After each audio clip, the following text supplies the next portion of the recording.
Hello everyone, स्वागत है आप सबका learning with Gautam YouTube channel में। आज का एक class Bihar board class 12 Hindi का महा मैराथन क्लास होने वाला है, क्योंकि आज के इस वीडियो में हम करने वाले हैं हिंदी के चैप्टर 1 से लेकर के चैप्टर 13 तक के गद्य खंड के इंपॉर्टेंट सब्जेक्टिव क्वेश्चन आंसर को, जिसमें कि हम करेंगे लघु उत्तरीय प्रश्न को, दीर्घ उत्तरीय प्रश्न को और 100% व्याख्या वाला क्वेश्चन को। उन सभी प्रश्नों को करेंगे चैप्टर 1 से लेकर के चैप्टर 13 तक, जो कि आपके आने वाले बोर्ड एग्जाम के लिए इंपॉर्टेंट है। लघु उत्तरीय प्रश्न हो, चाहे वो दीर्घ उत्तरीय प्रश्न हो, चाहे वो 100% व्याख्या वाला क्वेश्चन हो, चैप्टर 1 से चैप्टर 13 तक पूरा आज कंप्लीट कर देंगे। और आप लोगों को पता ही होगा चैप्टर 1 क्या है तो बातचीत है, और लास्ट चैप्टर जो है गद्य खंड का वो क्या है तो वो है शिक्षा, जिसके कि लेखक जे कृष्णमूर्ति है। तो वहां इसके बीच में चैप्टर 1 से चैप्टर 13 के बीच में जो भी इंपॉर्टेंट सब्जेक्टिव क्वेश्चन आंसर होगा ना, उन सभी प्रश्नों को आज के इस वीडियो में करने वाले। वीडियो आप लोगों के लिए काफी ज्यादा इंपॉर्टेंट रहने वाला है, क्योंकि आज के इस वीडियो में पूरा हिंदी को गद्य खंड को कंप्लीट ही कर देंगे। तो इस वीडियो को आप लोग लास्ट तक जरूर देखिएगा। वीडियो थोड़ा लंबा हो सकता है, लेकिन अगर आप लोग वीडियो को पूरा देख लेते हैं तो आपका पूरा जो गद्य खंड होगा हिंदी का वो पूरा कंप्लीट हो जाएगा। तो चलिए शुरू कर लेते हैं चैप्टर 1 से। और एक और चीज आपको बता देते हैं, आप लोग को पता ही होगा कि आपका एग्जाम जो होगा वो 100 नंबर का होगा। सबको पता रहता है कि हिंदी का जो एग्जाम होता है वो 100 नंबर का होता है। 100 में 50 नंबर का ऑब्जेक्टिव क्वेश्चन होता है, रहता है वो आपको सबको पता रहता है कि 100 में 50 नंबर का ऑब्जेक्टिव क्वेश्चन आता है। लेकिन सब्जेक्टिव क्वेश्चन कितना नंबर का आता है, इसमें बहुत सारे बच्चे जो रहते हैं वो कंफ्यूज रहते हैं। ये तो पता रहता है कि 50 नंबर का ऑब्जेक्टिव, 50 नंबर का सब्जेक्टिव रहता है, लेकिन सब्जेक्टिव में किस तरह से क्वेश्चन पूछा जाता है, कितना क्वेश्चन आता है और कितना बना रहता है, इसमें सब बच्चे कंफ्यूज रहते हैं। तो ये कंफ्यूजन भी पहले आपको दूर कर देते हैं, उसके बाद क्वेश्चन को शुरू करेंगे। ठीक है, तो ये तो आपको पता है कि 50 नंबर का ऑब्जेक्टिव और 50 नंबर का सब्जेक्टिव होता है। तो 50 नंबर का सब्जेक्टिव में क्या होता है वही आपको बता देते हैं। तो सबसे पहला जो क्वेश्चन आता है सब्जेक्टिव में वो रहता है निबंध का प्रश्न, जिसमें कि आपको 6 निबंध रहेगा। ठीक है ना, 6 निबंध में से कोई भी चूज करके आप लोगों को सिर्फ और सिर्फ एक ही निबंध बनाना है। और ये जो एक निबंध आपको बनाना रहेगा ये टोटल 8 नंबर का रहेगा। समझ गए ना, 8 नंबर का एक निबंध रहेगा जो कि आपको बनाना रहेगा, और ये 8 नंबर का रहेगा। पत्र लेखन रहेगा, जो कि 2 पत्र लेखन रहेगा, जिसमें से कोई भी चूज करके आप लोगों को एक ही क्वेश्चन बनाना है। इनके पत्र लेखन में लेटर में 2 क्वेश्चन रहेगा, और आपको चूज करके कोई एक बनाना है। और ये क्वेश्चन जो रहेगा ये 5 नंबर का रहेगा, यानी कि 5 नंबर का आपका पत्र लेखन हो गया। 100% व्याख्या वाला जो क्वेश्चन रहता है वो रहेगा आपका 4 क्वेश्चन। ठीक है ना, 100% व्याख्या वाला जो क्वेश्चन रहता है किस तरह का रहेगा वो भी अभी आपको बताते हैं, सब क्वेश्चन करेंगे। तो 100% व्याख्या वाला जो क्वेश्चन रहेगा वो 4 क्वेश्चन रहेगा। ठीक है ना, जिसमें कि आपको चूज करके कोई भी 2 ही क्वेश्चन बनाना है। और ये 2 क्वेश्चन रहता है, ये हर एक क्वेश्चन 4 नंबर का रहता है, यानी कि 8 नंबर का क्या होगा तो 100% व्याख्या वाला क्वेश्चन हो गया। लघु उत्तरीय प्रश्न जो रहता है ये 10 रहता है, जिसमें कि कोई भी चूज करके आप लोगों को 5 क्वेश्चन बनाना रहता है। और जो 5 क्वेश्चन रहता है ये हर एक क्वेश्चन 2 नंबर का रहता है, यानी कि 10 नंबर का हो गया लघु उत्तरीय प्रश्न। दीर्घ उत्तरीय प्रश्न जो है ये 6 क्वेश्चन रहता है, जिसमें से कि कोई भी चूज करके 3 क्वेश्चन बनाना रहता है, और हर एक क्वेश्चन 5 नंबर का रहता है, यानी कि 15 नंबर का ये हो जाता है दीर्घ उत्तरीय प्रश्न। उसके बाद लास्ट में रहता है संक्षेपण वाला। संक्षेपण वाला पूछिए ये क्या क्वेश्चन होता है, इसमें क्या रहता है ना, एक पेज का कोई एक पूरा सारांश दे देगा, उस सारांश को पढ़ करके उसको शॉर्ट में बहुत ही ज्यादा कम लाइन में, यानी कि 100 से 120 वर्ड या 150 वर्ड में आपको लिखना रहता है। और ये जो रहता है ये 4 नंबर का रहता है। 2 क्वेश्चन पूछा जाता है, जिसमें से आपको चूज करके कोई एक बनाना रहता है, और ये एक जो रहता है 4 नंबर का रहता है। तो इस तरह से आपके 50 नंबर सब्जेक्टिव में पूछे जाते हैं। ठीक है, आप लोग कई बच्चे कंफ्यूज रहते हैं, तो वो बच्चे स्क्रीनशॉट लेकर के इसको देख सकते हैं कि कितना क्वेश्चन रहेगा, कितना बनाना है और कितना नंबर का रहेगा। समझ गए, इसका स्क्रीनशॉट लेकर के आप लोग रख भी सकते हैं, और बाद में देख सकते हैं कि कितना कितना क्वेश्चन है, हमको कितना ही बनाना रहेगा। ठीक है, ये आप लोग समझ गए। अब शुरू कर लेते हैं चैप्टर 1 के सब्जेक्टिव क्वेश्चन को। ठीक है, जिसमें कि हम लघु उत्तरीय प्रश्न को भी करेंगे, दीर्घ उत्तरीय प्रश्न को भी करेंगे, और 100% व्याख्या वाला को करेंगे। यानी कि चैप्टर 1 से चैप्टर 13 तक जो भी क्वेश्चन होगा ना इंपॉर्टेंट, लघु उत्तरीय प्रश्न, दीर्घ उत्तरीय, 100% व्याख्या वाला क्वेश्चन, जो भी क्वेश्चन, सभी प्रश्नों को आज के इस वीडियो में कवर कर लेंगे। तो आप लोग वीडियो में लास्ट तक जरूर बने रहिएगा। तो चलिए शुरू करते हैं फर्स्ट क्वेश्चन से। और आज के इस वीडियो का पहला क्वेश्चन है हमारा चैप्टर 1 का ही क्वेश्चन है पहला, कि अगर हम में वाक शक्ति न होती तो क्या होता। अगर हम में वाक शक्ति मतलब क्या होता है, बोलने की शक्ति। अगर हम में बोलने की शक्ति नहीं होता तो क्या हो जाता। तो अगर हम में वाक शक्ति न होती तो पूरी पृथ्वी लुंज पुंज की अवस्था में किसी कोने में बैठी रहती। वाक शक्ति के द्वारा ही हम किसी से बात करते हैं, ये विभिन्न क्रियाकलाप करते हैं। अगर वाक शक्ति नहीं होगा तो हमारे जीवन का गति रुक जाएगा, और पूरी सृष्टि गूंगी हो जाएगा, और विचारों का आदान प्रदान नहीं हो पाएगा। ये तो आप लोग समझ गए, लेकिन आप लोगों को क्या करना है, हम आपको जो यहाँ पर समझा देंगे वही आपको समझ के रखना है। ये तो आपको रिवीजन के लिए होगा। ठीक है ना, ये तो आप PDF मिल जाएगा, तो इसको आप रिवीजन कर सकते हैं, लेकिन आप लोग को खुद से समझ करके अपनी भाषा में बना करके एग्जाम में लिखना है। ठीक है ना, अगर आप लोग को सिर्फ हिंदी आप लोग पढ़ लेते हैं, समझ लेते हैं, और आप लोग को सिर्फ हिंदी लिखने आता है, तो आप लोग का कोई भी क्वेश्चन छूटने वाला नहीं हिंदी में, सिर्फ अगर आप लोग आज के इस वीडियो को देख लेते तो, क्योंकि इसमें पूरा आपको कंप्लीट करवा देंगे। तो देखिए क्वेश्चन था हमारा सिंपल कि अगर हमें वाक शक्ति नहीं होगी, बोलने की शक्ति होगा ही नहीं, तो क्या हो जाएगा। तो इसको आप छोड़ दीजिए, हम जो समझाते हैं वो याद रखिए। अगर हमें बोलने का शक्ति नहीं होगा तो पूरी पृथ्वी क्या हो जाएगा, लुंज-पुंज अवस्था में किसी कोने में बैठा रहेगा। अब सिंपल लैंग्वेज में लिखिएगा, अगर पूरा पृथ्वी जो होगा उससे अंदर वाक शक्ति होगा ही नहीं, पूरी पृथ्वी में किसी के अंदर बोलने की शक्ति होगा ही नहीं, तो पूरा पृथ्वी जो होगा, पूरे पृथ्वी के जो भी लोग होंगे वो चुपचाप किसी कोने में बैठे रहेंगे। वाक शक्ति के द्वारा, यानी कि बोलने की जो शक्ति है, इसी के द्वारा हम किसी से बातचीत करते हैं, विभिन्न क्रियाकलाप करते हैं। कोई भी काम हमें करना होता है तो हम बोल कर ही ना करते हैं। किसी से हमको कुछ पूछना रहता है, हमें कुछ जानना रहता है, किसी को कुछ बताना रहता है, तो क्या करते हैं, बोल करके करते हैं। यानी कि वाक शक्ति के द्वारा ही हम विभिन्न काम करते हैं। अगर ये वाक शक्ति हमारे पास होगा ही नहीं तो हमारे जीवन का जो गति होगा वो रुक जाएगा, और पूरी सृष्टि जो होगी गूंगी प्रतीत होगी। अब कोई गूंगा आदमी रहता है, वो क्या रहता है, चुपचाप हमेशा रहता है। अगर किसी के पास पूरे सृष्टि में, पूरे वर्ल्ड में किसी के पास बोलने का शक्ति होगा ही नहीं, तो पूरा सृष्टि क्या होगा, गूंगा प्रतीत होगा, और विचारों का जो आदान प्रदान है ये नहीं हो पाएगा। अगर कोई कुछ बोलेगा ही नहीं तो उसके अंदर क्या विचार है, क्या उसके अंदर मनोभाव है, वो कुछ बता ही नहीं पाएगा। ना आप अपने आप बात, अपना जो आपका बात होगा ना किसी को बता पाएंगे, ना कोई और आपको अपना बात बता पाएगा। यानी कि विचारों का जो आदान प्रदान होगा ये पूरा रुक जाएगा। सिंपल सा क्वेश्चन है, आप लोग इसको समझ लिए होंगे, और इसको अपने मन से खुद से आपको बना करके एग्जाम में इसका आंसर लिखना है, अगर ये क्वेश्चन पूछा जाएगा तो। ठीक है, इसको यहाँ पर सिर्फ समझना है आपको एग्जाम में यही लाइन नहीं लिखना है, अपने मन से खुद से आंसर बना करके आपको लिखना है। ठीक है, अब अगला क्वेश्चन करते हैं। तो अगला क्वेश्चन है हमारा, बातचीत के संबंध में बेन जॉनसन और एडिसन के क्या विचार है। किसके संबंध में, तो बातचीत के संबंध में बेन जॉनसन और एडिसन जो है उनके क्या विचार है। तो बातचीत के संबंध में बेन जॉनसन का कहना है कि बोलने से मनुष्य के रूप का साक्षात्कार होता है। क्वेश्चन था हमारा कि दो व्यक्ति है, एक व्यक्ति का नाम है बेन जॉनसन और एक व्यक्ति का नाम है एडिसन। अब दोनों के क्या क्या विचार है बातचीत के संबंध में, ये आपको बताना है। तो बेन जॉनसन का क्या मानना है कि बातचीत करने से, यानी कि बोलने से ही मनुष्य के रूप का साक्षात्कार होता है। साक्षात्कार का मतलब क्या होता है, इंग्लिश में होता है मतलब इंटरव्यू। अब आप लोग समझ गए होंगे, इंटरव्यू में क्या होता है, 2-3 आदमी बैठे रहते हैं, या फिर एक आदमी जो इंटरव्यू देता रहता है और उससे में बातचीत चलता रहता है, साक्षात्कार होता रहता है ना, बातचीत होता रहता है। अगर आदमी कोई आ जाए जो इंटरव्यू देने वाला होगा, वो आकर के चुपचाप बैठ जाए, कुछ बोलेगा ही नहीं, तो कैसे पता चलेगा जो इंटरव्यू ले रहा है उसके अंदर क्या कमी है, क्या खूबी है, क्या क्या गुण है, उसके अंदर क्या अवगुण है, पता ही नहीं चलेगा। यानी कि बेन जॉनसन का यही मानना है कि बातचीत करने से मनुष्य का रूप का साक्षात्कार होता है, यानी कि इंटरव्यू होता है।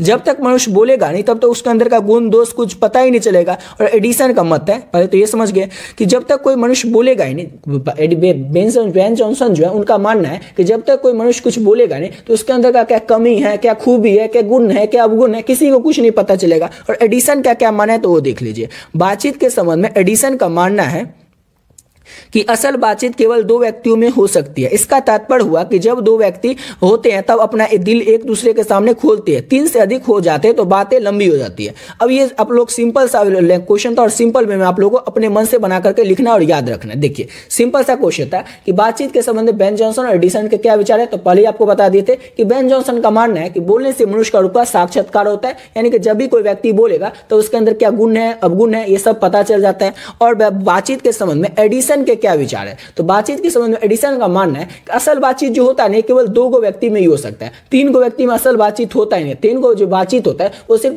बातें बढ़ती रहती है, कुछ बातचीत खास होता नहीं। लेकिन 2 व्यक्ति जब भी बात करते तो अपना दिल खोलकर एक दूसरे के सामने रख देते और अपनी मन की बात करते। आप लोग भी देखे होंगे जब 2 दोस्त बात करते हैं तो अपने मन का बात बताते हैं वो भी, और एक दूसरा दोस्त होता है वो भी अपना मन का बात बताता है। लेकिन जैसे तीसरा दोस्त आ जाता है तो तीसरा दोस्त आने के बाद ऐसी कोई बात होती रहता है, यहाँ वहां की बातें होता है, लेकिन जो अपने मन की बात है वो नहीं हो पाता है। इसलिए एडिसन का मानना है कि असल बातचीत जो होती है केवल 2 व्यक्तियों में हो सकती है। सिंपल सा क्वेश्चन और सब क्वेश्चन को आप लोगों को अपने मन से अपना खुद से आंसर बना करके एग्जाम में लिखना है। अब अगला क्वेश्चन करते हैं।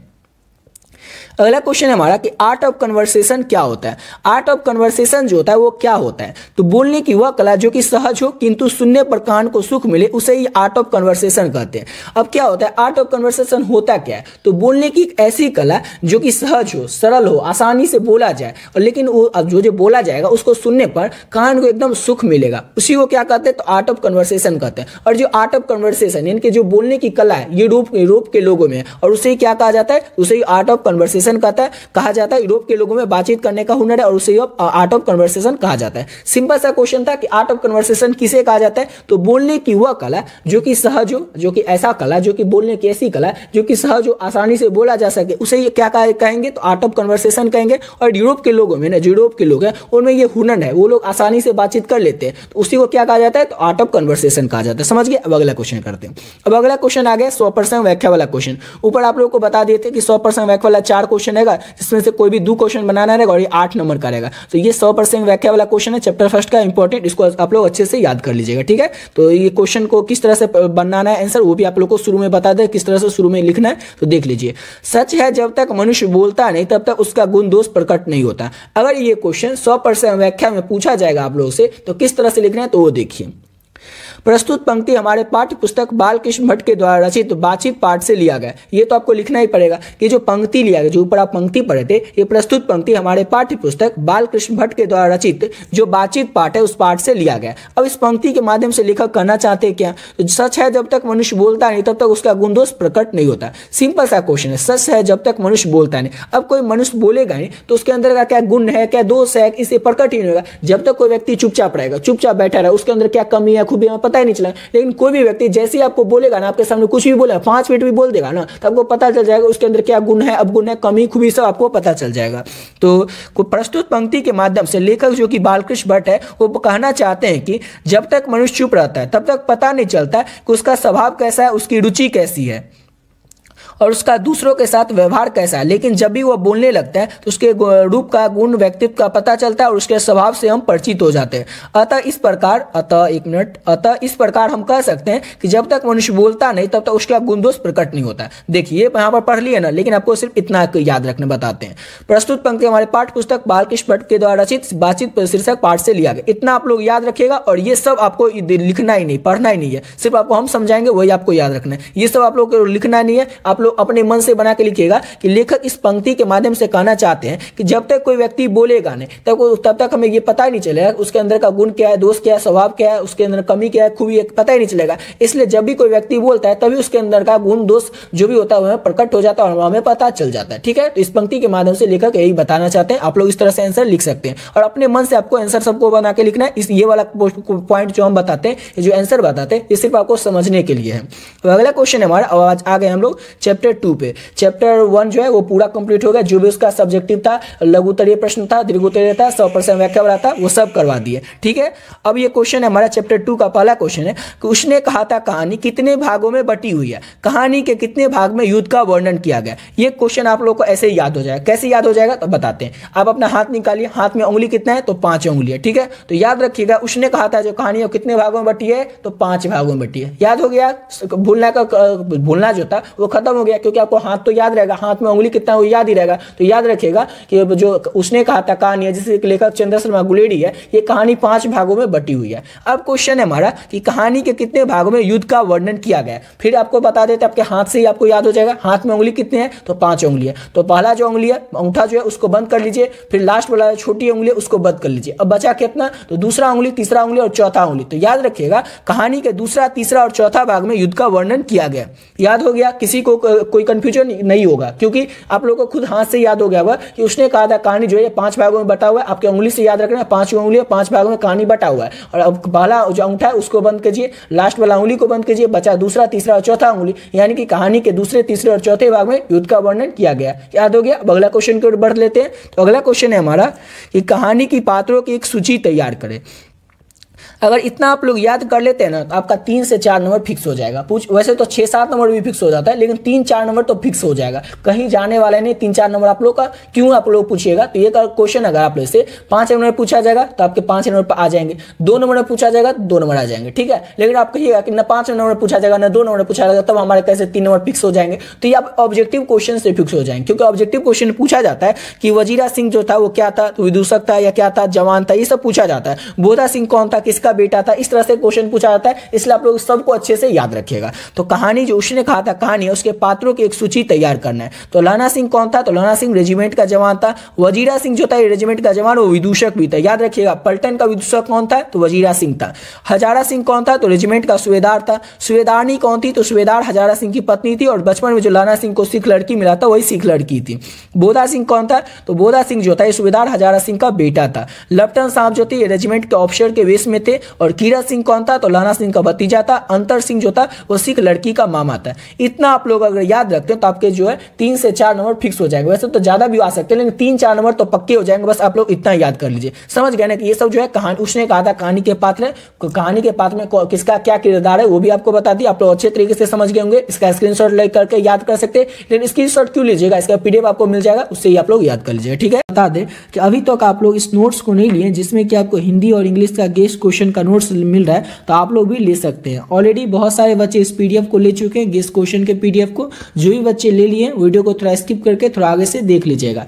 जो लोग अभी तक नहीं लिए उनको जल्दी से बता देते हैं कि इसमें आपको मिलेगा क्या क्या और कैसे लेना है। ऑलरेडी बहुत सारे बच्चे इसको ले चुके हैं और अपने एग्जाम की तैयारी बहुत ही अच्छे तरीके से कर रहे हैं। तो देखिए, जैसे कि आपके हिंदी में पता ही होगा टोटल 26 चैप्टर है, इंग्लिश में आपके टोटल 21 चैप्टर है। तो इन सभी चैप्टर के जो भी क्वेश्चन इंपॉर्टेंट है, चाहे वो ऑब्जेक्टिव हो चाहे वो सब्जेक्टिव हो, इस सारा का सारा प्रश्न आप लोगों को इस पीडीएफ में मिल जाएगा, हर एक चैप्टर का चैप्टर वाइज। साथ ही साथ आपको पिछले 12 साल में जो भी प्रश्न पूछे गए हिंदी में, वो ऑब्जेक्टिव का क्वेश्चन वो आपको आंसर के साथ मिल जाएगा। और अगर आप लोग इतना अच्छे से कर लेते हैं तो यकीन मानिए आपके एग्जाम में जो भी प्रश्न आएंगे उसका 99% क्वेश्चन आप लोगों को यहीं से देखने को मिल जाएगा। और इसको लेना कैसे है? तो इसके लिए आपको केवल और केवल 30 रुपये ही पे करना होगा। मतलब 30 रुपये में आपको दोनों सब्जेक्ट का पीडीएफ दे रहे हैं। इतना कम इसीलिए रखें ताकि हर एक स्टूडेंट इसको अफोर्ड कर सकेगा, ले सकेगा। इसके लिए आपको करना बस इतना सा है कि ये नंबर है, इस नंबर पे आपको 30 रुपये पे कर देना है। 7903820891 इस नंबर पे नाम जैसे ही डालेगा फोन पे, गूगल पे, पेटीएम में, तो नाम आ जाएगा गौतम कुमार। उसमें आपको 30 रुपये पे कर देना है और इसका स्क्रीनशॉट ले लेना है। जैसे आप पे कीजिएगा इसका स्क्रीनशॉट ले लीजिएगा और इसी नंबर से जो व्हाट्सएप है, इस व्हाट्सएप पे आपको क्या करना है, स्क्रीनशॉट भेज देना है और बस एक छोटा सा मैसेज कर देना है हिंदी और इंग्लिश। आपको जो पीडीएफ है वो तुरंत मिल जाएगा और इस पीडीएफ को लेकर के आप लोग अच्छे तरीके से अपने एग्जाम की तैयारी कर सकते हैं। जिनको भी लगता है उनका अच्छे से अपने एग्जाम की तैयारी अभी तक नहीं हो पाए, वो जरूर इस पीडीएफ को ले और एक बार जरूर से अच्छे से इसको पढ़ करके देख सकते हैं, जिससे कि क्या होगा, उनका एग्जाम का जो तैयारी है बहुत ही बढ़िया तरीके से हो जाएगा। क्योंकि इसमें जो भी क्वेश्चन अगर उतना अच्छे से कर लिए ना, तो आपके से एग्जाम में एक भी प्रश्न नहीं छूटने वाला है। आपके एग्जाम में जितने प्रश्न आएंगे उसका 99% प्रश्न, 100% भी आप कह सकते हैं, लेकिन 99% प्रश्न जो होगा, एक आध दो प्रश्न ऐसा कोई हो जाए तो हो जाए, नहीं तो 100% प्रश्न जो होगा वो इसी में से आपको देखने को मिल जाएगा। चलिए अब आते हैं अपने अगले क्वेश्चन पे। ये क्वेश्चन आप लोगों से 5 नंबर में पूछा जाएगा और 2 तरीके से पूछा जा सकता है। किस तरीके से? तो एक तरीका तो ये होगा कि लहना सिंह का परिचय अपने शब्दों में दे, या फिर पूछा जाएगा उसने कहा था कहानी का जो नायक है लहना सिंह, उसका परिचय दे, संक्षिप्त में परिचय दे। या फिर पूछा जा सकता है उसने कहा था कहानी का संक्षिप्त में लिखें। इस तरह से 3 तरीका से ये क्वेश्चन पूछा जाएगा, लेकिन तीनों तरीका से पूछा जाएगा ना, तो इसका आंसर आपको सेम ही लिखना है। सेम कैसे लिखना है वो भी आपको बता देते हैं। अब ये लहना सिंह कौन था, इसके बारे में पूरा कहानी में, ठीक है ना, तो पूरा कहानी लहना सिंह के बारे में, तो लहना सिंह के कहानी बारे में आप जान लेंगे तो पूरा कहानी आपको समझ में आ जाएगा और पूरा कहानी आप लोग संक्षिप्त में लिख दीजिएगा। समझ गए? तो आप लोग को अभी याद करवा देते हैं और अगर आप लोग बस 5 मिनट देख लेते इसको और, तो आपका पूरा कहानी याद हो जाएगा और इसका एक भी क्वेश्चन आपसे छूटने वाला नहीं है। आप लोग वीडियो में ना लास्ट तक बने रहिएगा। जो भी क्वेश्चन होगा अगर आप लोग सभी को कर लेते हैं तो आपका पूरा गदखंड जो होगा वो कंप्लीट हो जाएगा। तो लहना सिंह था कौन, लहना सिंह का परिचय देना है। तो लहना सिंह जो था उसने कहा था कहानी का नायक है, ये हम पहले पढ़ चुके हैं, पहले आप लोग जानते होंगे। उसने कहा था कहानी का नायक जो है, मेन पात्र जो है कौन है, तो लहना सिंह है। वह अंग्रेजों के द्वारा शासित भारतीय सेना में जमादार के पोस्ट पर था। 12 वर्ष की उम्र में वो अपने मामा के घर आया था। उसकी मुलाकात एक सिख लड़की से हो जाती है जो बाद में सूबेदार की पत्नी बनती है। लहना सिंह प्रथम विश्व युद्ध में अंग्रेजों के लिए भारत की ओर से जर्मन के खिलाफ युद्ध में लड़ाई करते हैं। सूबेदारनी ने उसे पति और हजारा सिंह बेटा बोधा सिंह की हिफाजत करने के लिए कहा था और लहना से अपनी वादा को जान दिवाकर भी निभाता है। इतना तो पढ़ लिया, लेकिन आप लोगों को कुछ समझ में आएगा, कुछ समझ में नहीं आया होगा, लेकिन अभी आप लोगों को याद पूरा करवा दे, पूरा याद हो जाएगा। ठीक है, सिंपल वे में आप लोगों को कहानी बताते हैं, आप लोग सिर्फ कहानी को समझ लीजिए और अपने मन से बना करके आप लोग एग्जाम में लिख दीजिएगा। ठीक है, तो देखिए जब लहना सिंह जो है वो 12 वर्ष का रहता है, ठीक है, लहना सिंह 12 वर्ष का रहता है तो अपने मामा के यहाँ जाता है। कहाँ पर जाता है? तो मामा के यहाँ। मामा के यहाँ जाता है और मामा का घर रहता है अमृतसर में। वहीं पर जो मामा के यहाँ जाता है तो मामा के यहाँ जो जैसे आप लोग भी जाते होंगे तो मामा के यहाँ तो भर दिन बैठे नहीं रहते होंगे, दुकान के लिए कभी चल जाते हैं, कभी घूमने फिरने के लिए चल जाते हैं। तो वैसे ही लहना सिंह कभी दुकान पर जाता है, एक दुकान पर जाता है, जैसे अपने मामा के अमृतसर जाता है तो वहाँ अमृतसर में जाकर के एक दिन दुकान पर जाता है। दुकान पर एक लड़की उसको मिलती है, वो लड़की रहती है सिख लड़की, कहानी में उसका नाम नहीं बताया गया। लड़की जो रहती है वो 8 वर्ष की रहती है, याद रखिएगा। उस समय लहना सिंह 12 वर्ष थी जिसमें वो मामा के घर गया था, और लड़की जो मिलती है तो लड़की की उम्र 8 वर्ष थी। अब जो लड़की से मिलता है तो लहना सिंह उसको छेड़खानी में पूछ देता है कि तेरी कुर्माई हो गई, तेरी कुर्माई हो गई, बार बार उससे पूछ देता था लहना सिंह लड़की से कि तेरी कुर्माई होगी, और लड़की जो थी वो धत कहकर चली जाती। याद रखिएगा, ये पूछा जाता ऑब्जेक्टिव में कि लहना सिंह लड़की को क्या कहकर छेड़ा करता था, तेरी कुर्माई होकर पूछा करता था और छेड़ा करता था, और लड़की क्या जवाब देती थी? धत कहकर चली जाती थी। यही सिलसिला चलते रहा, कभी लहना सिंह दुकान जाता तो कभी रास्ते में मुलाकात हो जाता तो बार बार लहना सिंह एक ही सवाल पूछता, तेरी कुर्माई होगी, लड़की धत कहकर चली जाती। ऐसे ही सिलसिला कुछ दिन तक चलते रहा। अब एक दिन क्या होता है, लहना सिंह जैसे ही पूछता है लड़की से कि तेरी कुर्माई होगी तो लड़की क्या कहती, देखते नहीं मेरा ये सालू, मतलब वो कहना चाहती है उस जो सालू था, इनके सालू मतलब साल दिखाकर वो इंडिकेट करना चाहती थी कि हाँ देखते नहीं मेरा सालू, हाँ मेरा सगाई हो गया। अब लहना सिंह क्या हो जाता है, उससे कुछ नहीं बोलता है। लहना सिंह को बहुत ज्यादा गुस्सा आ जाता है। रास्ते में जब लहना सिंह अपने घर पे जाता रहता है, मामा के घर जाते रहता है तो बहुत ज्यादा इधर उधर किसी को मार देता है, कभी कुत्ते को एक लात मार देता है, नाली में किसी को गिरा देता है, ठेला पे लात मार देता है, मतलब बहुत सारा काम करते हुए चला जाता है। गुस्सा में रहता है लहना सिंह। बस वो लड़की इतना ही कहते, देखते नहीं मेरा सालू, और लड़की चली जाती है, लहना सिंह अपना चल देता है गुस्सा में। अब क्या होता है, लहना सिंह अपने मामा क्या चल गया, फिर बहुत साल बीत के लहना सिंह अपने काम में लग गया, लड़की अपने काम में लगे। फिर आज बहुत सालों बाद लहना सिंह जो है वो जमादार के पोस्ट पर है। सूबेदार से एक छोटा सा पोस्ट होता है। देखिए, सबसे पहला सिपाही में सबसे छोटा पोस्ट होता है वो होता है सिपाही का पोस्ट, और सिपाही से थोड़ा ऊंचा पोस्ट होता है वो होता है जमादार का पोस्ट, और जमींदार से भी ऊंचा पोस्ट जो होता है वो होता है सूबेदार का पोस्ट। ये समझ गए। अब मुझे बहुत दिन बीत जाता है तो लहना सिंह जो है वो क्या करता है, जमादार के पोस्ट पर आता है। लड़की अपना कहाँ चली गई तो लहना सिंह को कुछ नहीं पता है। अब क्या होता है, लहना सिंह जमादार के पोस्ट पर है तो एक दिन उसको सूबेदार अपने घर पे बुलाते हैं। जो जमादार लहना सिंह रहता है उसको उससे जो ऊपर जो पोस्ट पर उनके ऑफिसर रहते हैं सूबेदार, वो लहना सिंह को अपने घर पे बुलाते हैं। आओ लहना सिंह, कोई काम रहा होगा, बुला लिए होंगे। इसके लिए जब लहना सिंह उसके घर पे जाता है तो क्या देखता है कि जो सूबेदार नहीं थी, यानी कि जो बच्चा था लहना सिंह और मामा के यहाँ गया था, उस समय जो लड़की मिली थी, जो सिख लड़की थी, वही लड़की आज सूबेदार की पत्नी के रूप में उसके सामने है। यानी कि वो जो सूबेदार बुलाता है लहना सिंह को अपने घर पे, उस सूबेदार की पत्नी कौन है, तो वही लड़की जो लहना सिंह को बचपन में मिली थी, वही लड़की। अब क्या होता है, लहना सिंह तो भचक्का रह जाता है, चौंक जाता है। फिर ऐसे ही बातचीत होता है और थोड़ी देर बाद क्या होता है, सूबेदार वहां से किसी काम के लिए उठकर चला जाता है। तो लहना सिंह उससे थोड़ा मोड़ा बातचीत होता है सूबेदारनी का, और वो जो सूबेदारनी रहती है, जैसे ही लहना सिंह जाने लगता है तो लहना सिंह से एक वचन मांगती है। कहती क्या है कि तुम मेरे पति और मेरे बेटे की रक्षा करना। वो जो सूबेदारनी और सूबेदार रहता है उसका एक बेटा भी रहता है, बेटा का नाम रहता है बोधा सिंह। याद रखिएगा कि सूबेदार और सूबेदारनी के बेटे का नाम क्या रहता है, तो बोधा सिंह रहता है।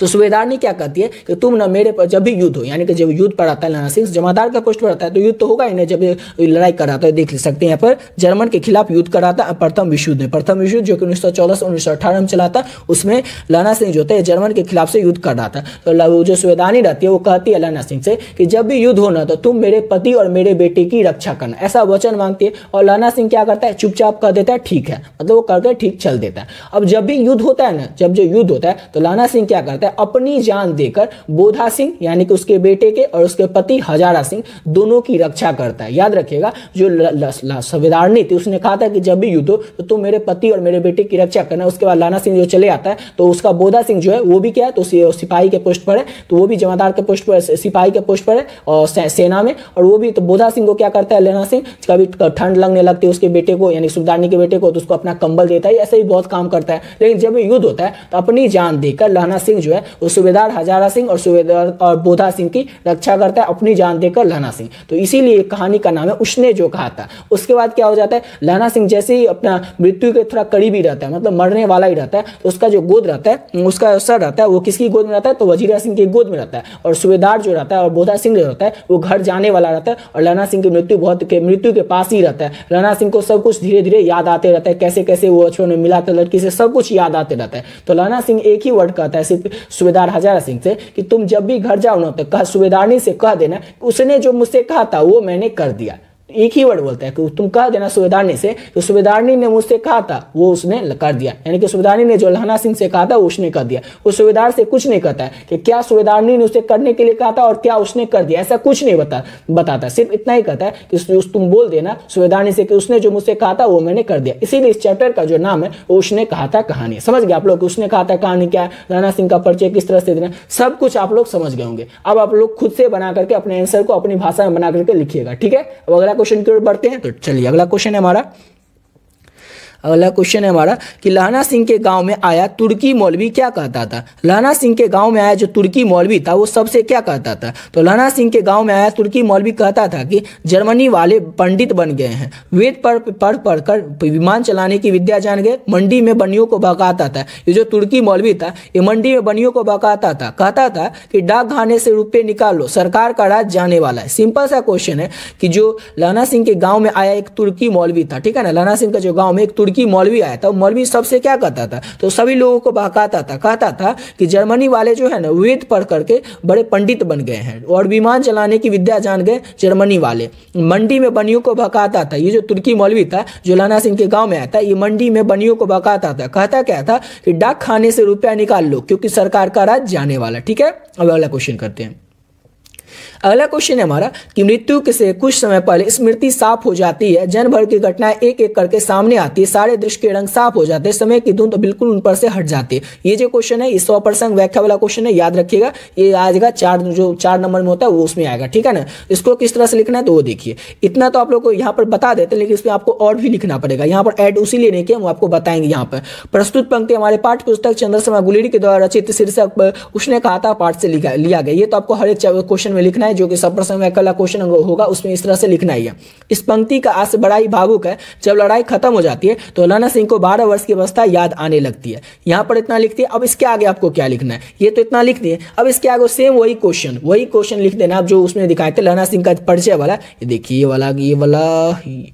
वाला जो क्वेश्चन है, सेम यही क्वेश्चन का आंसर सब जो है आपको इसमें घुसा देना। समझ गए क्या क्या लिखना है कि लहना सिंह जैसे बचपन में लड़की से मिलता है, फिर उसको तुम्हारी कुर्बानी होगी ये पूछता है, लड़की धक्का कर चली जाती है, फिर लहना सिंह जमादार के पोस्ट पर आ जाता है, फिर उसके यहाँ घर पे जाता है सूबेदार हजारा सिंह के, फिर वो सूबेदार नहीं कहते तो मेरे पति और पुत्र की रक्षा करना, और लहना सिंह अपनी जान देकर दोनों की रक्षा करता है, सूबेदार हजारा सिंह और बोधा सिंह की। यानी कि लहना सिंह के जो आपको बताया थोड़ी देर पहले, लहना सिंह का जो सिर था वो वजीरा सिंह के गोद में था और लहना सिंह मृत्यु के बहुत ही करीब था, तो उसको ये सब बात याद आने लगता है। ये देखिए क्वेश्चन देखिए कि जन्म भर की घटनाएं घटनाएं एक एक करके सामने आती है। तो लहना सिंह को एक जन्म भर की जो भी घटनाएं थी, बचपन में कैसे लड़की से मिला था, क्या बोला था, फिर वो क्या उसके घर पे बोला था, सब उसको एक एक करके घटना जो थी वो सब आने लगती है। सारे दृश्यों के रंग साफ हो जाते हैं, समय की धुन बिल्कुल उन पर से हट जाते हैं। ये समय की अभी क्या समय है कुछ भी है उनको कुछ नहीं याद है लहना सिंह को, बस यही याद है कि बचपन में वो कैसे मिला था, क्या बोला था, यही सब उसको याद आने लगता है। तो आप लोग इतना देखिए, ऊपर में जो इतना बता दें इतना लिख दीजिएगा।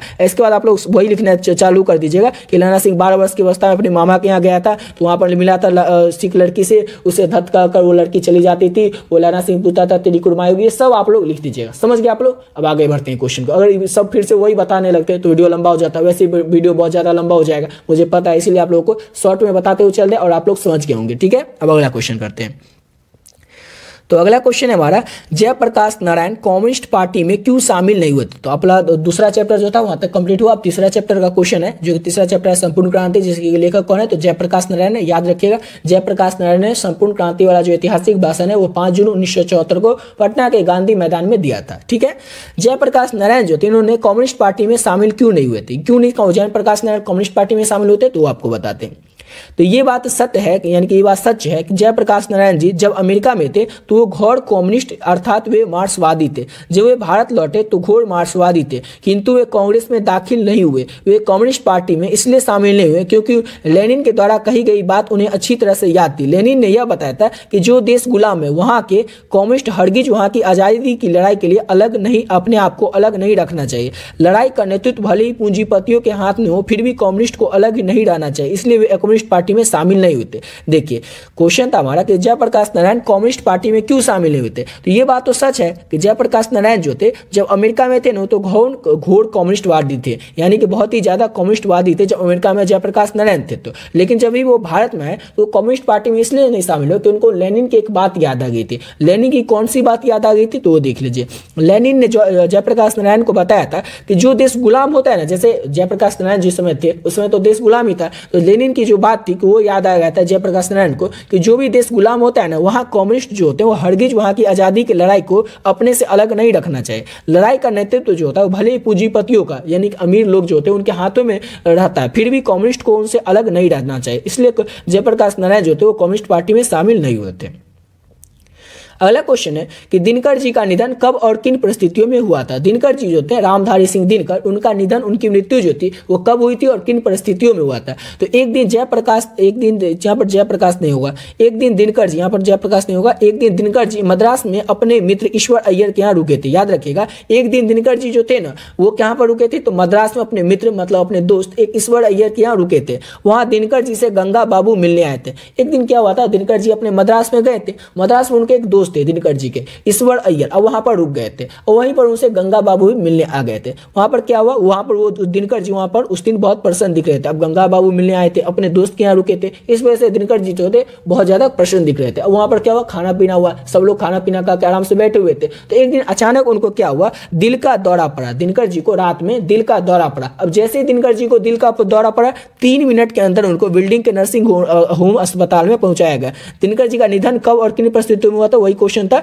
तो दिनकर जी को जैसे ही दिल का दौरा पड़ा ना रात में, उनको 3 मिनट के मात्र 3 मिनट के अंदर में बिल्डिंग के नर्सिंग होम में पहुंचाएगा। डॉक्टर जो थे वो अच्छी तरीके से दिनकर जी के देखभाल में लग गए, उनको बचाने में, उनको देखभाल करने में लग गए, लेकिन फिर भी उनको बचाया नहीं जा सका। रामनाथ जी की गोयनका के द्वारा, यानी कि उनके सामने ही उनका निधन हो गया था। किनका, तो दिनकर जी का। समझ गए कि दिनकर जी का निधन कब और किन परिस्थितियों में हुआ था। तो दिनकर जी जो थे एक दिन मद्रास में अपने दोस्त अय्यर के यहाँ गए थे, ईश्वर अय्यर के यहाँ गए थे, वहीं पर गंगा बाबू जो थे वही मिलने के लिए दिनकर जी से आए थे। उस दिन दिनकर जी जो थे बहुत खुश थे। क्यों खुश थे, क्योंकि गंगा बाबू मिलने के लिए आए थे, उसके बाद वो अपने मित्र के यहाँ गए थे, इस वजह से दिनकर जी काफी ज्यादा खुश थे। उसके बाद क्या हुआ, खाना पीना हुआ, रात का टाइम था, दिनकर जी को अचानक क्या होगा, दिल का दौरा पड़ा। अब जैसे ही दिनकर जी को दिल का दौरा पड़ा उसके 3 मिनट के अंदर उनको बिल्डिंग के नर्सिंग होम में ले जाया गया।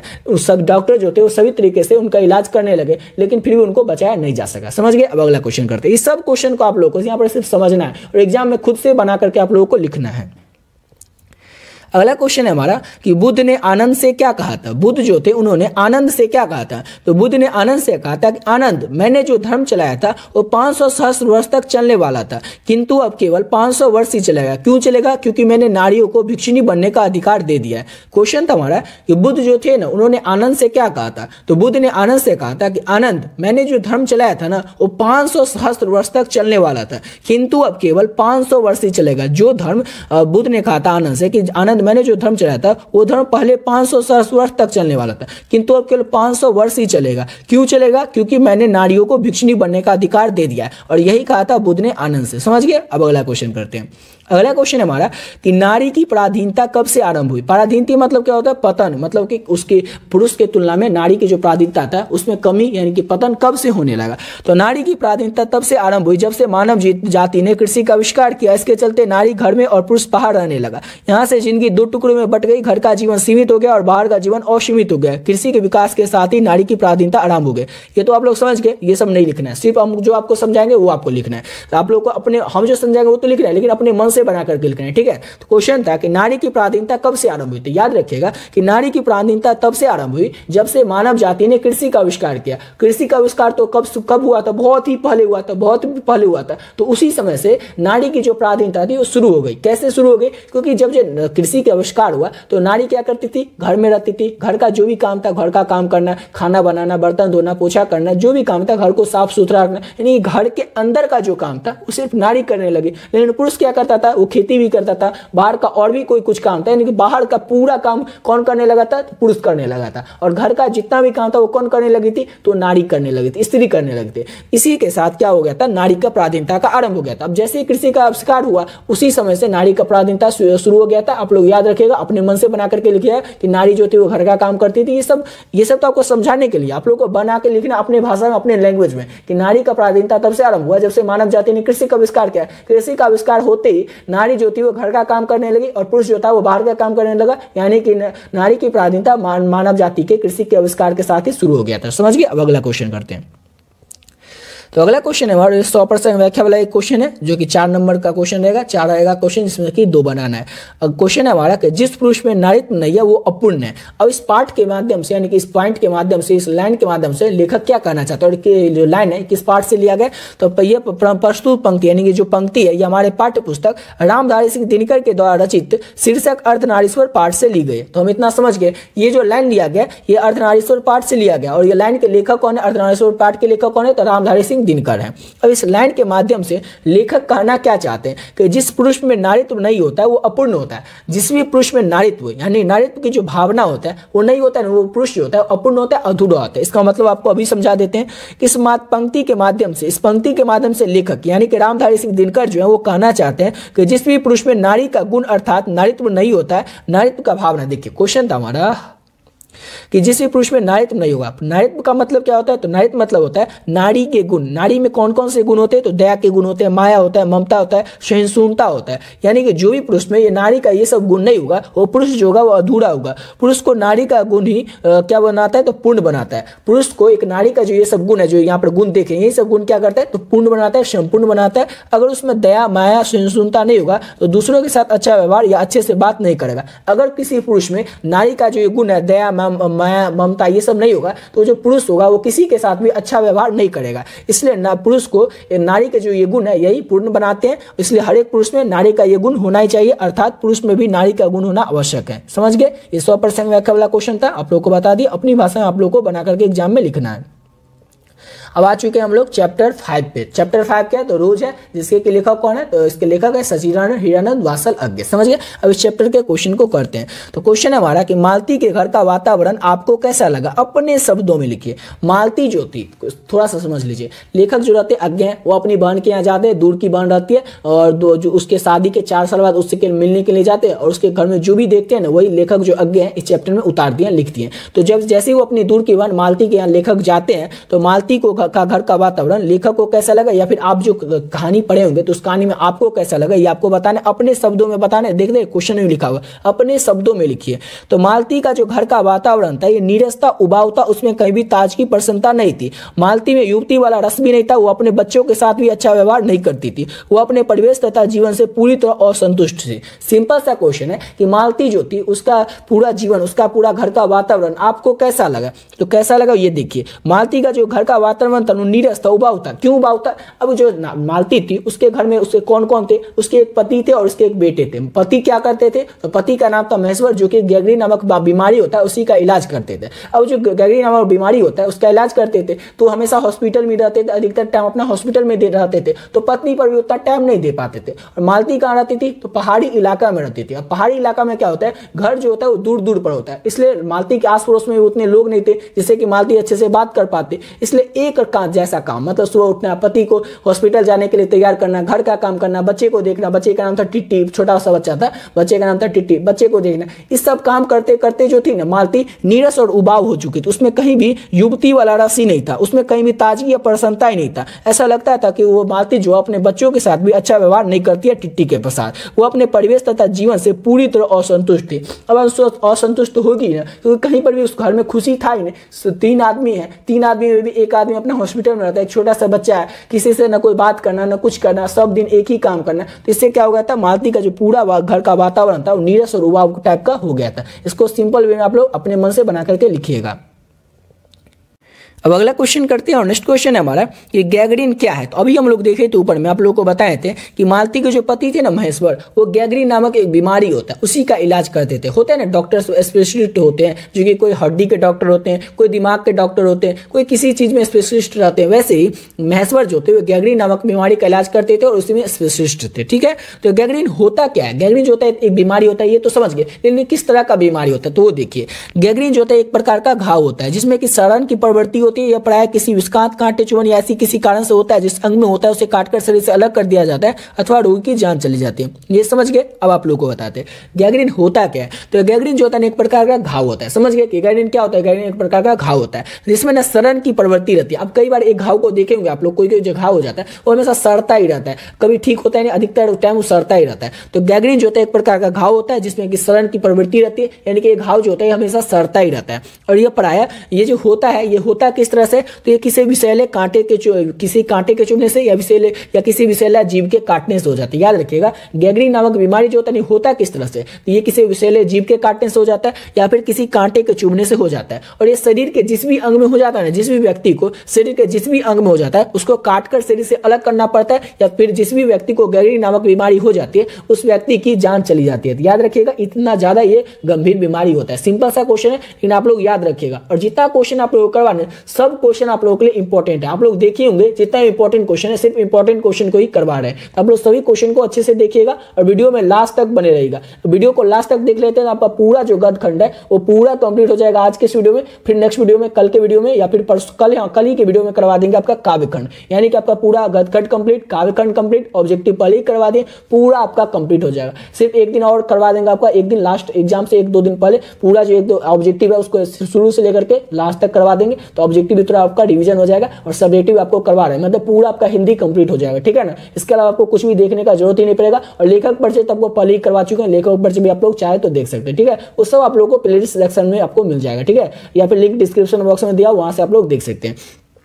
तो समझ ही हो गए होंगे कि गैंग्रीन क्या होता है, घाव होता है जिसमें जो हमेशा सड़ता रहता है। ये किसी विषैला जीव या फिर कांटे के चुभने से हो जाता है। और किसी भी व्यक्ति के जिस भी अंग में गैंग्रीन नामक बीमारी हो जाता है उससे क्या हो जाता है, उस व्यक्ति को शरीर को उस अंग को काटकर शरीर से अलग करना पड़ता है या फिर उस व्यक्ति की जान चली जाती है। ठीक है, अब अगला क्वेश्चन करते हैं। तो अगला क्वेश्चन है हमारा, मुझे ऐसा लग रहा था कि घर पर छाया घिरी हुई है, वह अज्ञात रहकर भी मानो मुझे मसवे कर रही है। मैं वैसा ही निरस्त निर्जीव सा हो रहा हूँ जैसे, हाँ मैं जैसे ये घर जैसे मालती।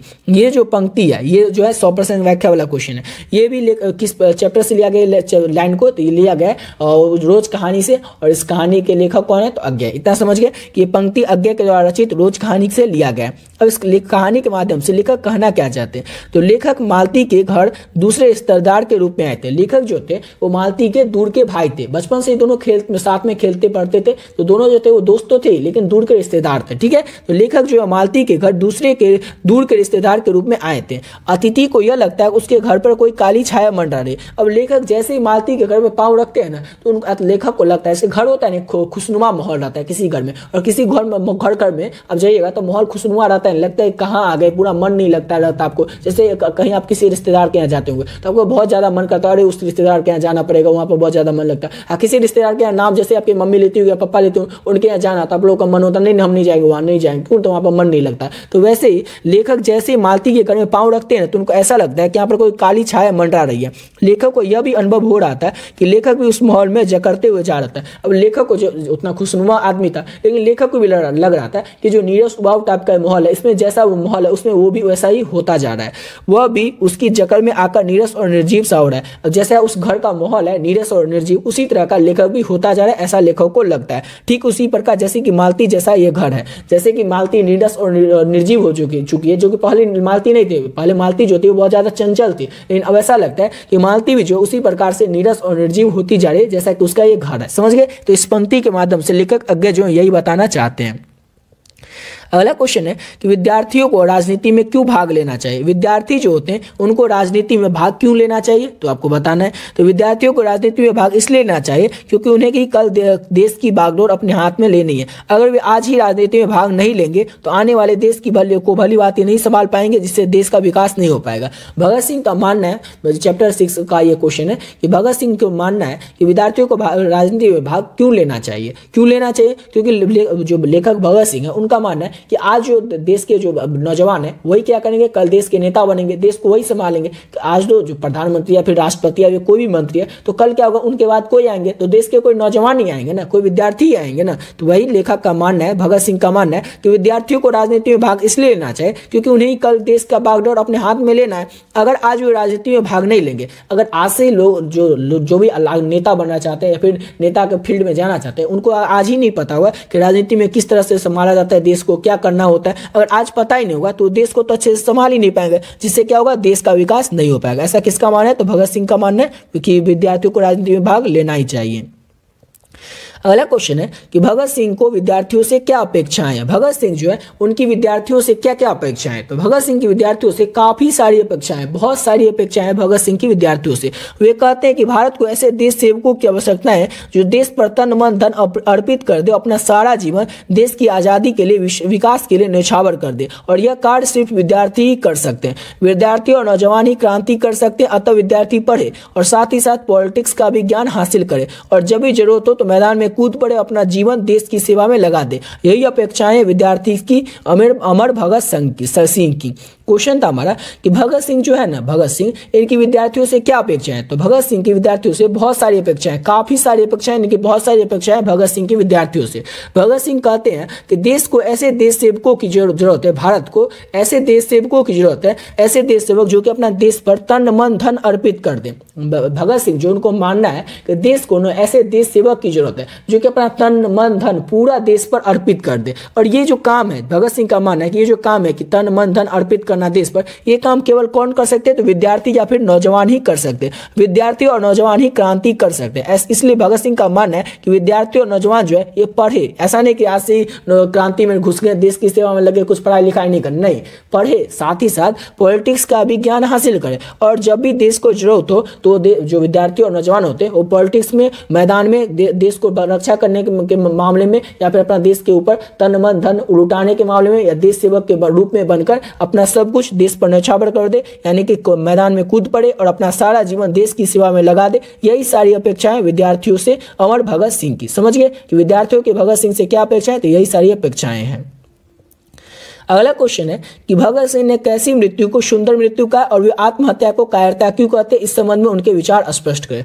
भगत सिंह जो है वो कैसी मृत्यु को सुंदर मृत्यु कहते हैं और वे आत्महत्या को कायरता क्यों कहते हैं? इस संबंध में उनके विचार को स्पष्ट करें। तो सरदार भगत सिंह ने देश सेवा के बदले दी गई फांसी को सुंदर मृत्यु कहा है। भगत सिंह आत्महत्या को कायरता इसलिए कहते हैं कि कोई भी व्यक्ति आत्महत्या करेगा तो थोड़ा सा दुख कष्ट सहने के चलते करेगा, वो अपना समस्त जीवन एक ही क्षण में खो देगा। अब देखिए सिंपल सा क्वेश्चन क्या हमारा कि भगत सिंह जो है उन्होंने कैसी मृत्यु को सुंदर मृत्यु कहा है। इस भगत सिंह को आप लोग जानते होंगे, तो भगत जैसे कौन सी मृत्यु होती है जिस मृत्यु की भगत सिंह ने सुंदर मृत्यु कहा है? तो देश सेवा के बदले दी गई फांसी, जैसे भगत सिंह को फांसी दिया गया था, देश सेवा के बदले में दिया गया था, तो वैसे ही मृत्यु को भगत सिंह ने सुंदर मृत्यु कहा है। और वो आत्महत्या को कायरता इसलिए कहते हैं कि कोई भी आदमी आत्महत्या क्यों करता है? आत्महत्या इसलिए करता है कि उसको थोड़ा सा दुख रहता है, कष्ट, अच्छा छोड़िए, कोई अगर हम है या कोई एक और व्यक्ति है वो आत्महत्या क्यों करेगा? वो इसलिए करेगा कि और किसी जैसे हम ही अगर आत्महत्या करना चाहे तो हम क्यों करना चाहेंगे? क्योंकि हमें थोड़ा सा कष्ट होगा। वो कष्ट किसका होगा? सिर्फ मेरे लिए होगा ना, किसी और के लिए नहीं होगा। हम जो मर जाएंगे, हम आत्महत्या कर लेंगे, उससे क्या हो जाएगा? किसी में कोई फर्क नहीं पड़ेगा, मेरा ही बिगड़ेगा, यानी कि हम कुछ देश के लिए कर ही नहीं पाएंगे। लेकिन अगर हम जीवित रहे तो देश के लिए बहुत कुछ कर सकते हैं। तो भगत सिंह का यही मानना है कि किसी को आत्महत्या करना ही नहीं चाहिए। आत्महत्या जो होता है कायरता का काम होता है, क्योंकि आत्महत्या वही करेगा क्योंकि उसको थोड़ा सा दुख होगा, कष्ट होगा, उस दुख कष्ट सहने के चलते वो आत्महत्या करेगा। लेकिन अगर वो जिंदा रहेगा तो अपना सारा जीवन देश पर न्यौछावर कर सकता है। भगत सिंह ने देश सेवा के बदले दी गई जो फांसी होती है उसी को सुंदर मृत्यु का है। और आत्महत्या को कायरता इसलिए कहते हैं क्योंकि वह थोड़ा सा कोई व्यक्ति आत्महत्या इसलिए करेगा कि वह दुख या फिर कष्ट सहने के चलते करेगा, लेकिन वो अपना सारा जीवन जो एक क्षण में ही खो देगा। अगला क्वेश्चन है हमारा, चंपारण क्षेत्र में बाढ़ की प्रचंडता के बढ़ने के कारण क्या है? चैप्टर 7 से के क्वेश्चन पे आ चुके हैं ओषधानिरा पे। ये चंपारण क्षेत्र में बाढ़ की प्रचंडता जो है इसके बढ़ने के कारण क्या है? तो चंपारण क्षेत्र में बहुत घना जंगल हुआ करता था जो पानी को रोकता था। धीरे धीरे जंगल की कटाई होने के बाद महावन समतल हो गया और बाढ़ के पानी का बहाव में रुकावट नहीं होता और वहां पर बाढ़ के प्रचंड का रूप आने लगा। सिंपल सा क्वेश्चन है कि चंपारण के क्षेत्र में क्या हो जाता है? बहुत ही बाढ़ आ जाती है। बाढ़ तो आप लोग समझ रहे होंगे, बिहार के बच्चे होंगे तो बाढ़ के बारे में तो पता ही होगा। तो चंपारण क्षेत्र में बाढ़ की प्रचंडता जो है, बाढ़ के बढ़ने का कारण क्या है? बाढ़ के जो इतना आ जाता है वो क्यों आता है? तो पहले क्या था कि चंपारण क्षेत्र में बहुत ज्यादा जंगल घना हुआ करता था, बहुत ज्यादा जंगल हुआ करता था, बहुत ज्यादा पेड़ पौधे हुआ करते थे, जो कि क्या होता था जैसे ही बाढ़ आता था, पानी आता था तो उस पानी के बहाव को रोकता था। धीरे धीरे क्या होने लगा? जंगल की कटाई होने लगी। उससे क्या होगा? जंगल जो हो गया, यानी कि पूरा जमीन जो हो गया वो समतल हो गया, एक जैसा हो गया। अब पानी जैसे आता है, सराक दवर सीधे पानी चला आता है। पहले क्या होता था? पानी जो होता था पेड़ रहता था तो पानी पेड़ जो रहता था, पेड़ जो रहता तो पानी का रुकाव करता था, रोकता था। बाढ़ के पानी का बहाव को रुकावट नहीं होता। अब तो कोई रुकावट ही नहीं, पेड़ है ही नहीं, तो जमीन पूरा समतल है, पानी जैसे आता है एक सराग दौड़ पूरा चला आता है। ठीक है, तो बाढ़ के प्रचंड डूब का यही कारण है, जंगलों की कटाई होना। ठीक है, अब अगला क्वेश्चन करते हैं। अगला क्वेश्चन है, चंपारण में शिक्षा की व्यवस्था के लिए गांधी जी ने क्या किया था? चंपारण में शिक्षा की व्यवस्था के लिए ना गांधी जी ने क्या किया था? चंपारण में शिक्षा की व्यवस्था के लिए गांधी जी ने क्या कहा था? तो गांधी जी के विचार से आर्थिक समस्याओं को दूर करने से का एकमात्र उपाय है शिक्षा। गांधी जी का ऐसा मानना था कि आर्थिक समस्याएं, जो पैसों की जो तंगी रहती है, आर्थिक समस्याएं रहती है, इसको दूर करने का एकमात्र उपाय, और उपाय क्या है? तो शिक्षा, यानी कि लोग पढ़े लिखे, शिक्षा, यही है क्या? आर्थिक उपाय, आर्थिक समस्याओं को दूर करने के लिए गांधी जी के उपाय विचार से शिक्षा। ठीक है, गांधी जी ने चंपारण में शिक्षा के लिए वहां तीन गांव बहड़वा, मधुबन और भितरवा में आश्रम विद्यालय की स्थापना की थी। गांधी जी ने चंपारण में क्या किया था? जब गांधी जी चंपारण 1917 में गए थे, वहां पर उन्होंने शिक्षा के लिए क्या किया था कि 3 गांव में, बहड़वा गांव में, मधुबन गांव में और भितरवा गांव में आश्रम यानी कि विद्यालय की स्थापना की थी।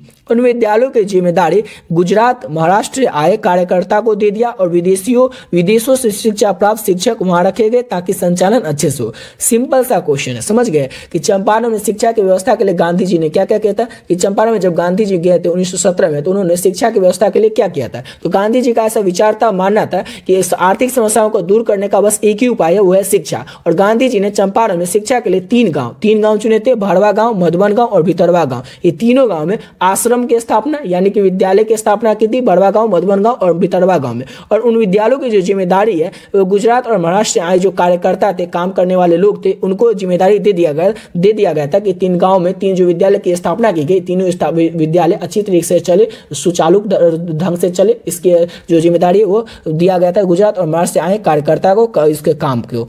विदेशों से शिक्षा प्राप्त शिक्षक वहां रखे गए ताकि संचालन अच्छे से हो। और विदेश से जो लोग शिक्षा प्राप्त करके भारत आए थे, उनको वहां पर शिक्षक के तौर पर रखे गए, टीचर के तौर पर रखे गए, ताकि वहां पर के जो बच्चे हो वो बहुत ही अच्छे तरीके से पढ़ सके और आगे अपना नाम कर सके। अगला क्वेश्चन है हमारा, पुंडलिक जी कौन थे? पुंडलिक जी जो थे ये कौन थे? तो पुंडलिक जी के एक शिक्षक थे। समझ गए कि पुंडलिक जी कौन थे? तो शिक्षक थे। ये गांधी जी के आदर्श को सच्चे दिल से मानने वाले बड़े ही निर्भय पुरुष थे। पुंडलिक जी जो थे ना एक शिक्षक थे, और ये गांधी जी के आदर्श को मानने वाले, सच्चे दिल से मानने वाले एक निर्भय पुरुष थे, यानी किसी से डरने वाले पुरुष नहीं थे पुंडलिक जी, जिन्हें गांधी जी ने 1917 में बेलगांव से भितरवा बुलाया था। पहले ये कहाँ रहते थे पुंडलिक जी? तो ये पुंडलिक जी रहते थे बेलगांव में, जहां पर 1917 में जब गांधी जी चंपारण में गए थे, वहां पर जो ऊपर देखे थे वो 3 विद्यालय की स्थापना किए थे, 3 गांव में 3 विद्यालय की स्थापना किए थे। तो भितरवा गांव में किसको बुला लेते? तो पुंडलिक जी को गांधी जी जो भितरवा गांव में बुला लेते हैं। पुंडलिक जी को गांधी जी इसलिए बुलाते हैं ताकि वो आश्रम में रखकर, यानी कि जो विद्यालय खुला था उसमें रखकर बच्चे को शिक्षा दे, और साथ ही साथ ग्रामवासी यानी कि गांव के जो लोग हैं उनके दिल में जो अंग्रेजों के प्रति भय है उसको भी दूर कर सके। समझ गए कि पुंडलिक जी कौन थे? तो एक शिक्षक थे, और एक गांधी जी के आदर्शों को सच्चे दिल से मानने वाले एक निर्भय पुरुष थे, जिन्हें कि गांधी जी ने 1917 से बेलगांव गांव से भितरवा बुला लिया था, ताकि पुंडलिक जी गांधी जी के द्वारा जो बनाया गया स्कूल था, वहां पर 3 स्कूल था, उसमें से जो भितरवा का स्कूल था वहां पर बच्चों को क्या करे? शिक्षा प्रदान कर सके, और साथ ही साथ गांव के जो लोग हैं उनके दिल में जो अंग्रेजों के प्रति भय है, डर है, उसको दूर कर सके। ठीक है, अब अगला क्वेश्चन करते हैं। अब नेक्स्ट क्वेश्चन क्या हमारा अगला क्वेश्चन है कि बिस्नी और मुन्नी को किसकी प्रतीक्षा है और वे डाकिया की राह क्यों देखते हैं? ये किस चैप्टर से क्वेश्चन लिया गया? तो सिपाही की मां जो एक एकांकी है जिसके लेखक है मोहन राकेश, उसी चैप्टर का ये क्वेश्चन है कि बिस्नी और मुन्नी जो रहती है ना उनको किसका प्रतीक्षा रहता है और वे डाकिया की राह क्यों देखती है? तो बिस्नी और मुन्नी को मानक का प्रतीक्षा रहता है, इसलिए प्रतीक्षा रहता है क्योंकि मानक जल्दी से घर वापस आकर अपनी बहन की हाथ पीले कर पाएगा, इनकी शादी कर पाएगा, और वे डाकिया की राह मानक की चिट्ठी की आशा में देखते हैं। तो एक और चीज आपको बता देते कि मानक जो रहता है ना ये बिस्नी का बेटा रहता है। ये मानक कौन रहता है? तो बिस्नी का बेटा रहता है, और बिस्नी के एक बेटा रहता है और एक बेटी रहती है। बेटी का नाम मुन्नी रहता है और मानक रहता है। मानक जो रहता है ये युद्ध के में लड़ाई के पर गया रहता है, वर्मा में लड़ाई करने के लिए गया रहता है और जर्मन वालों की ओर से। और वो युद्ध पर जो गया रहता है वो क्यों गया रहता है? पैसे जमा करने के लिए गया रहता है, ताकि वो पैसा कमा कर आएगा और अपनी बहन की हाथ पीले कर पाएगा, यानी कि अपनी बहन मुन्नी का शादी कर पाएगा। और बिस्नी और मुन्नी को मानक की चिट्ठी की प्रतीक्षा रहता है कि मानक कभी चिट्ठी भेजेगा, ताकि पता चलेगा कि चिट्ठी में बताएगा ना कि कब आ रहा है मानक। इसलिए बिस्नी और मुन्नी जो इसको मानक की चिट्ठी का आशा रहता है कि कब मानक आएगा, वो चिट्ठी में बताएगा, फिर वो आएगा तो फिर मुन्नी की शादी होगा। इसलिए बिस्नी को और मुन्नी को दोनों को मानक की चिट्ठी का इंतजार रहता है, और मानक की प्रतीक्षा इसलिए करते हैं ताकि वो जल्दी से आएगा और अपनी बहन की शादी कर पाएगा, हाथ पीले कर पाएगा।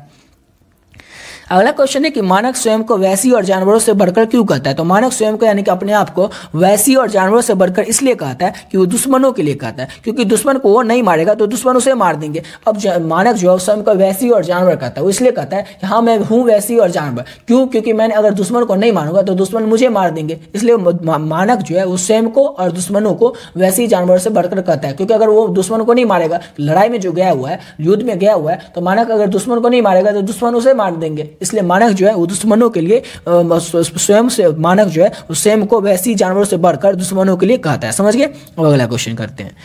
तो अगला क्वेश्चन है हमारा कि विद्यालय में लेखक के साथ कौन सी घटना घटी थी। विद्यालय जो ओम प्रकाश वाल्मीकि या जूठन पाठ है, उस चैप्टर का क्वेश्चन है कि जूठन पाठ में जो ओम प्रकाश वाल्मीकि रहते हैं उनके साथ कौन सी घटना घटी थी। तो विद्यालय में लेखक के साथ बड़ी अप्रिय घटनाएं घटती है। विद्यालय के हेडमास्टर लेखक के कमरे बरामदे और मैदान में झाड़ू लगवाते हैं। यह लेखक 2 दिन के बाद कक्षा में बैठ जाता है। जब लेखक 2 दिन बाद कक्षा में बैठ जाता है तब हेडमास्टर लेखक को कक्षा से बाहर निकाल देते हैं और फिर वही झाड़ू लगवाकर लगाने वहां काम दे देते हैं। इसी तरह लेखक को प्रताड़ित किया जाता है। सिंपल सा क्वेश्चन था हमारा कि लेखक जो कि ओम प्रकाश वाल्मीकि रहते हैं ना, उनके साथ जब विद्यालय में जाते हैं, जब स्कूल में जाते हैं तो कौन सी घटना घटती है। तो जब भी लेखक जो है ओम प्रकाश वाल्मीकि वो विद्यालय में जाते हैं तो उनके जो स्कूल के हेडमास्टर रहते हैं ना, कलीराम, उनको वो क्या कहता है, कलीराम हेडमास्टर जो होता है कलीराम, वो कहता है लेखक को यानी ओम प्रकाश वाल्मीकि को कि वो कमरा में, बरामदे में और मैदान में झाड़ू लगाएं। अब क्या लेखक करते हैं कि कमरा में, बरामदे में,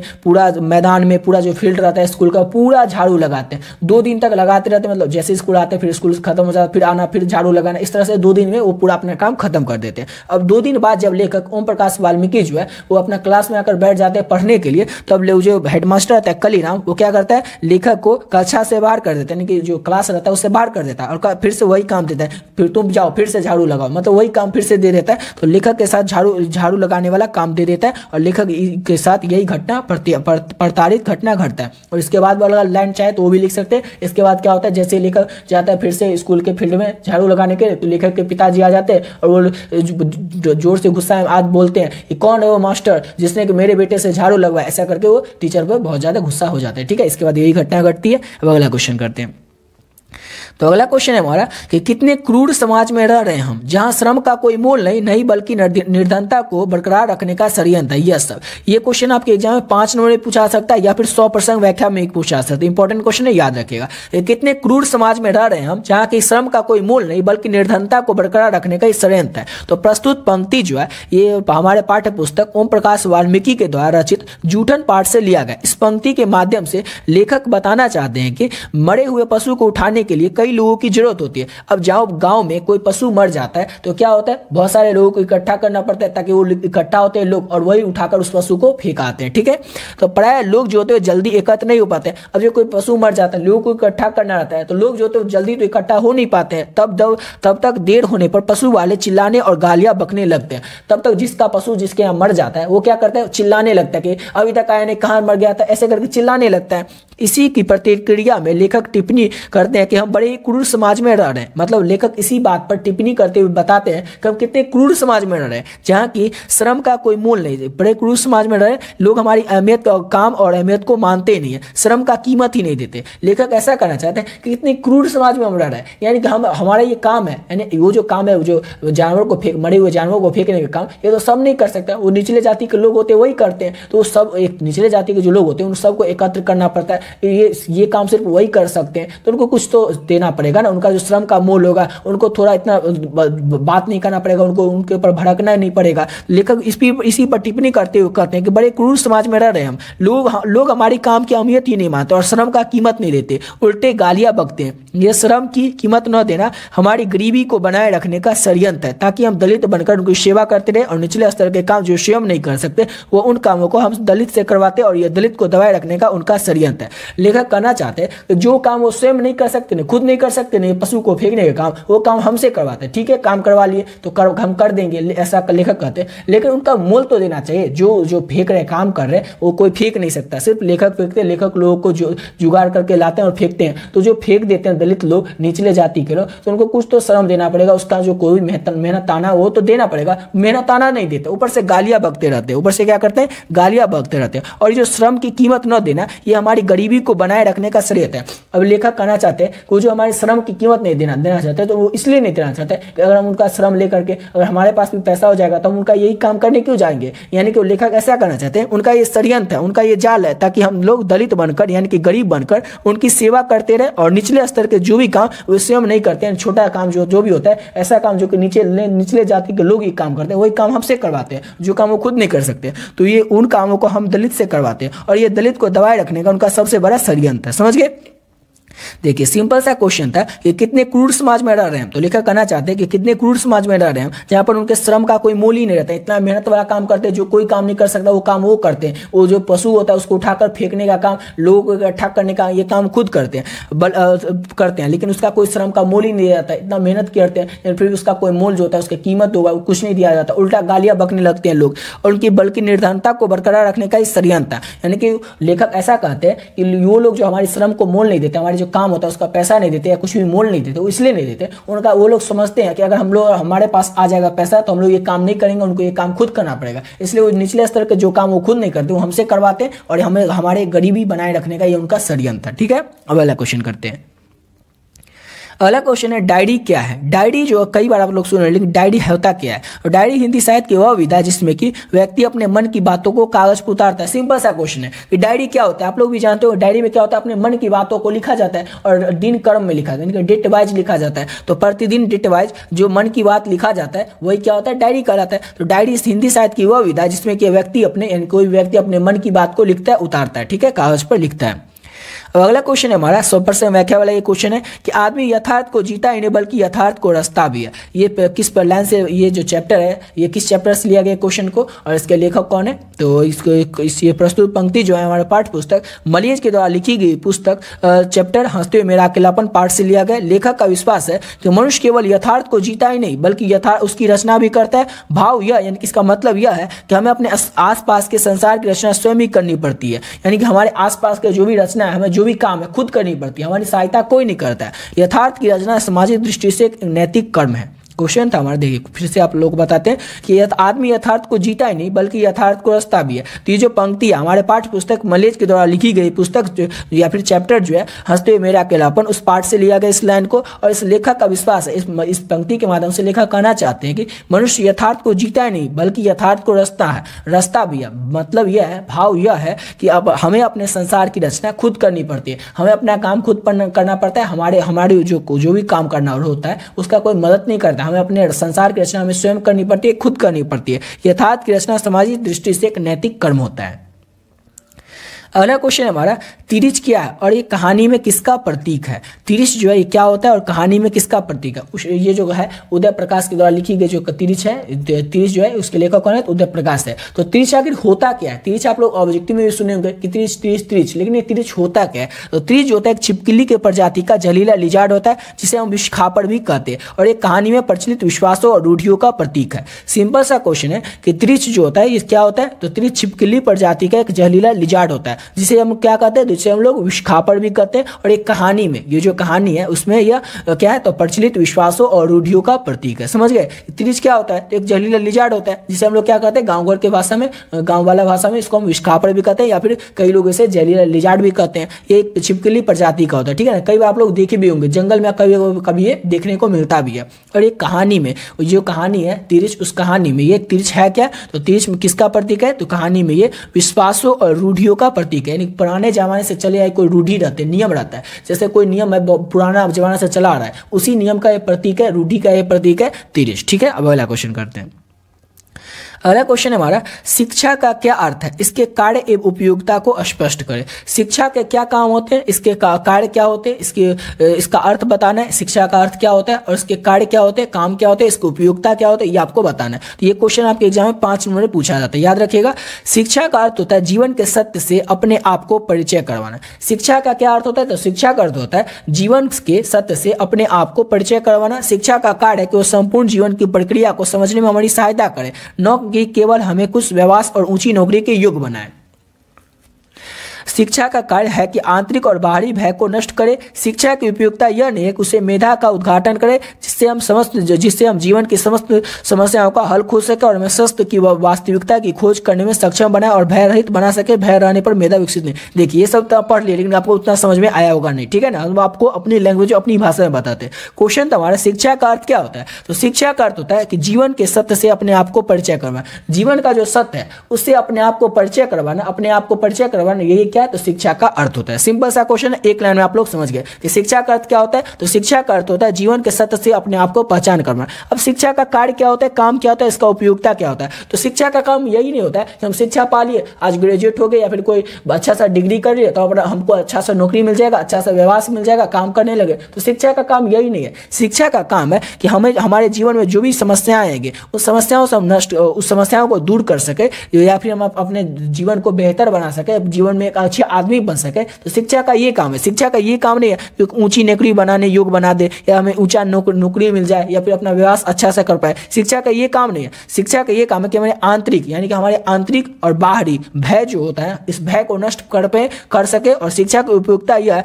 कि मेघा का उद्घाटन करें जिससे हम जीवन की समस्त समस्याओं का हल खोज सके।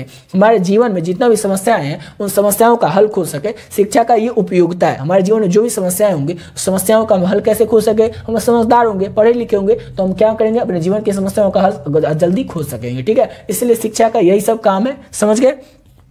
हमें सत्य और वास्तविकता की खोज करने में सक्षम बनाए। शिक्षा का यह भी काम है कि हम जो सत्य होता है और जो वास्तविकता होता है उसकी खोज करने में हम सक्षम बन सके। यही क्या है, ये सब शिक्षा का काम है। हम भय रहित बने और भय रहने पर मेधा विकसित नहीं होती। हमें जो है हमें भय रहित बनाए। शिक्षा और भय रहने पर मेधा जो होती है वो विकसित नहीं हो पाते। ये सब आप लोग याद नहीं रखना है, सिर्फ अपने लैंग्वेज में अपने मन से बना करके आपको आंसर को लिखना है कि शिक्षा का अर्थ होता है जीवन के सत्य को अपने आप से परिचय करवाना। और शिक्षा का काम है कि केवल हमें नौकरी नहीं दिलवाए, ऊंचा व्यवसाय नहीं करवाए। शिक्षा का काम है कि हमारे जीवन की सभी बाहरी और आंतरिक जो भी भय उसको दूर करे और हमें एक अच्छा इंसान बनाए। यही शिक्षा का काम है। और उसका उपयोगिता ये है कि हमारे जीवन में जो भी कष्ट आएगा, दुख आएगा, उसको हम दूर करने योग्य बन सके। यही क्या है, तो शिक्षा का काम है, समझ गए। तो यहाँ तक कंप्लीट होता है। इसके आगे